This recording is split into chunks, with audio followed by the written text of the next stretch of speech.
The net approval rating on Trump's administration program to deport immigrants who are in the country illegally, it was plus 18 points at the beginning of his presidency. Net approval rating. That is very, very positive. It was one of the most popular things in the Trump administration agenda. But now you come over to this side of the screen. Look at that. That's over a 25-point switcheroo in the negative direction.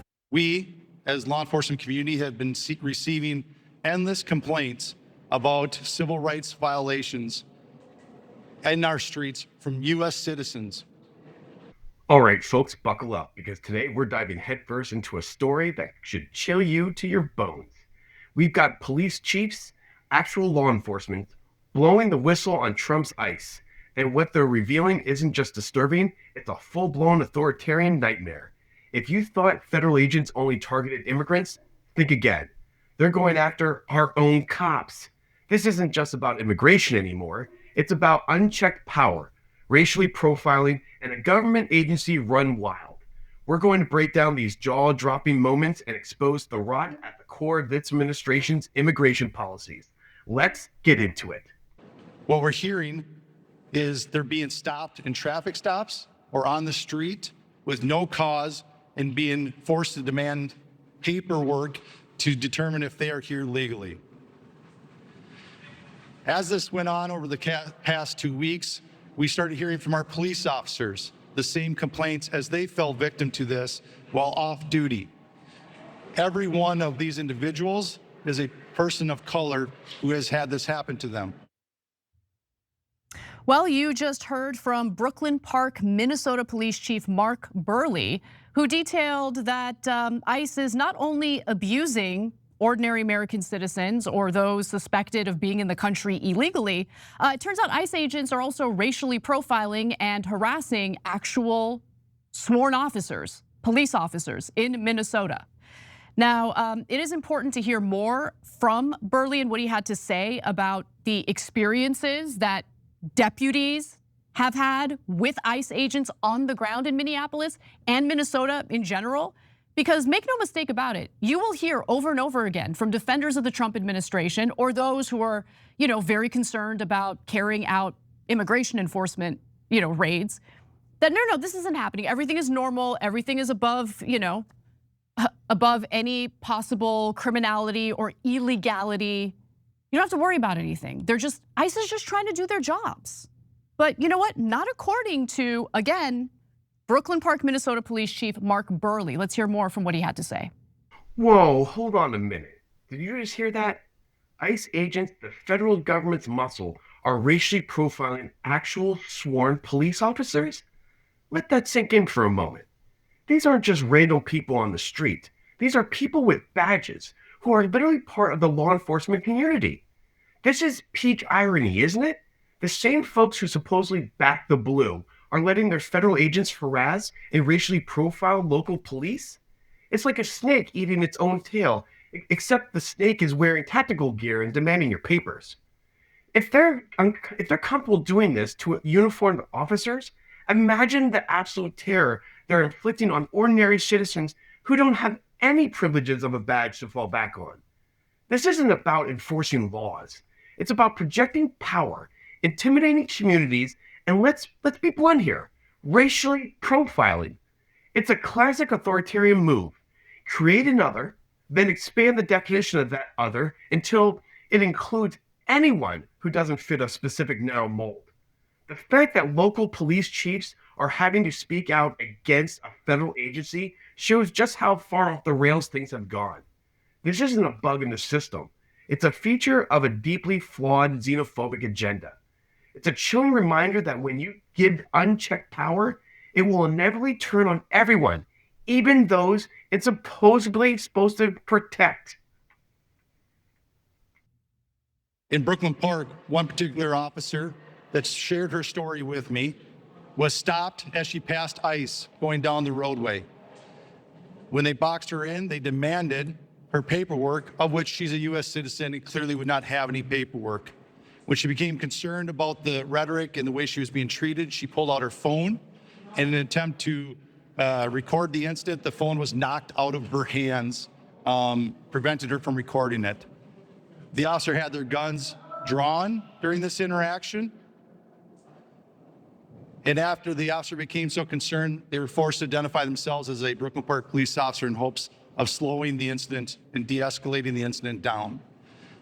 The agents then immediately left after hearing this, making no other comments, no other apologies, just got in their vehicles and left. Okay, so let's unpack that horrifying tale.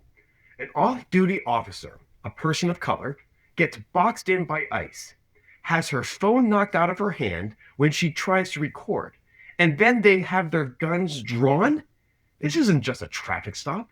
This is an aggressive, potentially dangerous, deadly confrontation initiated by federal agents. And the kicker? The moment she identifies herself as a cop, they just leave. No apologies, no explanation, just a cowardly retreat. What does this tell you? It tells you that they knew they were in the wrong. They knew they were operating outside the boundaries of legitimate law enforcement. It tells you they specifically target those they believe are vulnerable and won't have the immediate means to fight back or document the abuse. The sheer audacity to pull guns on a fellow officer, even if off duty, speaks volumes about the culture of impunity within ICE under this administration. This isn't law enforcement. It's state-sponsored fuckery. It's the kind of behavior you expect from a secret police force in a banana republic, not a supposed democracy. And the fact that this police chief says it's not an isolated event? Oh, wow. It just makes me think that it's systematic. This is what happens when you empower a federal agency with a blank check and tell them to do whatever you need to do without accountability. It's terrifying, and it should make every single American furious, regardless of their political stripe. This is a clear warning of how quickly things can spiral when civil liberties are ignored or completely killed. I wish I could tell you that this was an isolated incident. In fact, many of the chiefs standing behind me have similar incidents with their off-duty officers. If this is happening to our officers, it pains me to think of how many of our community members are falling victim to this every day. You literally have militarized federal agents pulling over random people who don't look lily white to ask them for their papers, to ask them whether they're here in this country legally. Now look, there might be some who think that's totally okay. I don't fall in that category at all. Because those types of actions by militarized federal agents are in no way indicative of a free society. I don't want to see militarized law enforcement or federal agents on our streets, harassing and terrorizing ordinary people. And it's one thing to hear the types of comments you just heard from Police Chief Burley, from, let's say, a left-winger who has espoused views that are supportive of open borders, right? You can nitpick and you can say, oh, well, this person's got an agenda. Are you gonna make the same argument about this police chief? By the way, he wasn't the only member of law enforcement who's been raising red flags over what ICE has been carrying out. So let me give you a few other examples. There's Chief Axel Henry from the St. Paul Police. He had something to say too. He was quoted as saying, can we find a way to make sure that we can do these things, meaning enforce our immigration laws, without scaring the hell out of our community members and freaking everyone out? People are scared to death and afraid to go outside. Is this the America everyone wants to live in? This has gone beyond enforcing immigration laws. I mean, it had already gone beyond enforcing immigration laws well before the police chief, Burley, decided to hold this press conference. We're just gonna be okay with racially profiling people in America, which is a diverse country that has people from all over the world who came from other countries, sure, but might have been here for multiple generations. They just don't, they don't have blonde hair, light skin. Imagine pulling cops over to ask them for their papers. This is insane. This is absolutely insane. And I'm glad that local law enforcement decided to carry out this press conference and let the American people know what's really going on in the ground. Because yeah, I get it, our media is super polarized. Our media tends to serve validation to one political extreme or the other, but what's the reality? And the reality is we are normalizing militarized federal agents on our streets. And do we want to live in that kind of society? My answer is no. I don't want to live in that type of society. In fact, I thought the United States was supposed to be better than that. I thought the United States was supposed to stand out from other authoritarian countries by not allowing people who work for us to terrorize us. And when I say work for us, I mean that in every sense of the word. We pay their damn salaries. We pay them to enforce the laws that our elected representatives passed. ICE isn't supposed to go around coercing people, threatening people, shooting people, profiling people, but that's what's going on right now. It could have something to do with the fact that, Trump doesn't really care about basic things like training. I mean, he's a moron himself, not someone who's really interested in new ideas, new information, getting trained on doing his job properly. Not really something he personally is interested in. But ICE officers went from having 6 months of training, which I would venture to say still isn't enough, but okay. They went from 6 months of training to just 47 days of training. You wanna know why? Oh, I'm the 47th president. Oh, wouldn't it be cute if we cut down their training to 47 days? What a loser. Total, undeniable loser. I have grown, and it's not a new thing. This has been percolating for a while. I have grown increasingly distrustful of our government, and I am not in favor of concentrating more power in our government. Unfortunately, that has been the case. That's what has happened, okay, over the last several years, especially beginning with Trump's first administration. And now we have a situation where we have militarized police officials, or I should say militarized federal agents, ICE officials, Border Patrol agents, roaming our streets, basically abusing people, racially profiling people. And I thought the mechanisms that we have in place to fight back against this type of authoritarianism, tyranny, harassment would maybe work. But here's the problem. It doesn't work when you don't have an opposition party that has, I don't know, courage, a little bit of fight in them. I mean, where are the Democrats on this issue?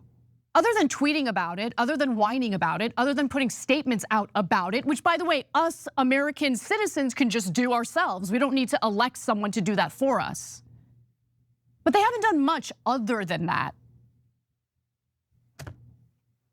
It's so utterly frustrating and it's crazy. It's crazy. Now you literally have local law enforcement talking about how their own deputies are being racially profiled and harassed by militarized federal agents purporting to carry out immigration enforcement. Are they? Are they? Stories coming out regarding individuals who were arrested on January 6th for storming the Capitol. Looks like some of them have gotten hired as ICE officials, or I should say ICE agents. Wait, stop the presses. Did I just hear that right? People arrested for storming the US Capitol on January 6th for attempting to overthrow our democracy are now being hired as ICE agents? Are you kidding me? This isn't just a red flag. This is a whole goddamn bonfire of fascism. This is beyond a conspiracy theory. It's a direct threat to our democratic institutions. We're talking about individuals who demonstrated clear contempt for law and order, who actively participated in an insurrection, now being given badges, a gun, and the power to enforce federal laws? What kind of message does this send?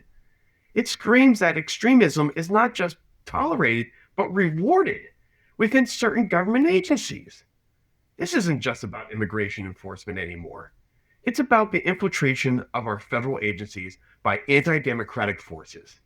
It's like hiring arsonists to run the fire department, or better yet, hiring the wolves to guard the hen house, and then giving them a license to terrorize anyone who doesn't look like them. This is a direct consequence of a political climate that normalizes white nationalism and gives a wink and a nod to political violence. It's absolutely horrifying, and it should be a wake-up call for every single American and the dangers of unchecked executive power and political extremism infiltrating the very fabric of our government. This is how democracies die.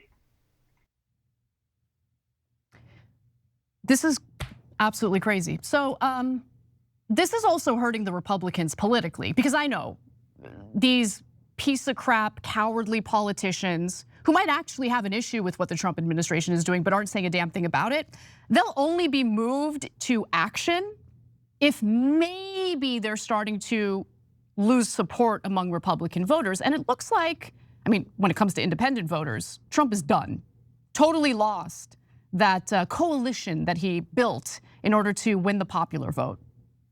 But overall, when you look at the American electorate, where are their hearts and minds on the issue of ICE essentially terrorizing communities across the country? I shouldn't say across the country, terrorizing blue cities and towns across the country. Let's watch. This was such a strength for the President of the United States. The net approval rating on Trump's administration program to deport immigrants who are in the country illegally. It was plus 18 points at the beginning of his presidency, net approval rating. That is very, very positive. It was one of the most popular things in the Trump administration agenda. But now you come over to this side of the screen, look at that. That's over a 25-point switcheroo in the negative direction. Now the program is way, way, way underwater at minus 8 points. Okay, the Trump administration is prioritizing deporting dangerous criminals or others. You go back to June, the majority of Americans, 53%, said the Trump administration was prioritizing deporting dangerous criminals compared to just 47% who said others. Come to this side. What do we have now? A complete switcheroo. Now what you see is the majority of the American people believe that the Trump administration is not prioritizing deporting dangerous criminals. So there you have it, folks. From racially profiling actual police officers to potentially hiring insurrectionists, the stories come out about ICE under the Trump administration paint a truly chilling picture. This isn't just about tough on immigration. It's about a systematic abuse of power, racially targeting, and the erosion of our civil liberties by federal agents. We need to be loud. We need to be clear. This kind of authoritarianism has no place in a free society. Demand accountability from your elected officials. Support organizations fighting for immigration rights. And most importantly, stay informed. Don't let them normalize this. Our democracy depends on it. Share this video, hit that like button, and let us know in the comments what you think about these shocking revelations. We need to keep this conversation going. Stay vigilant.